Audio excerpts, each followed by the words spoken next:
La solution de fond sur l'accueil digne et humain des réfugiés dans ce secteur-là, c'est pas nous qui l'avons. On est des citoyens, on regarde ce qui se passe en bas de chez nous et on ne peut pas laisser faire un certain nombre de choses, donc on agit sur quoi on peut agir, mais avec beaucoup de modestie. Et à chaque fois, on interpelle la République en disant « mais nous on fait ça, on se substitue à vous, et c'est à vous de le faire ».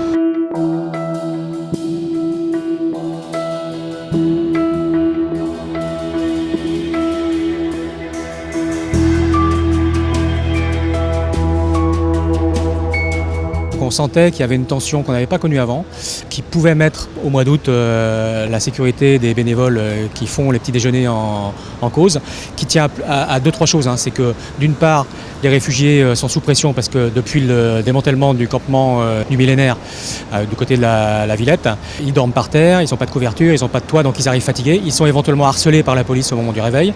Et on a des témoignages de gens qui ont pris des coups de pied pour le réveil, des gens qui ont été gazés à coups de lacrymo, ce qui fait que déjà eux arrivaient sous tension. Il y a eu aussi le démantèlement au début de l'été de la colline du Crac qui est juste à côté, un peu plus loin, mais sans les politiques publiques derrière pour accompagner les gens qui sont là, qui sont aussi des personnes fragiles.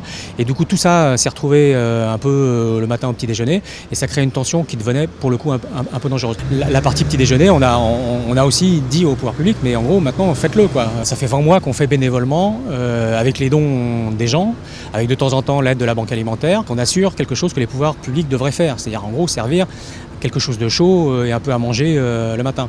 Donc c'était aussi une manière de leur dire mais à un moment donné prenez vos responsabilités.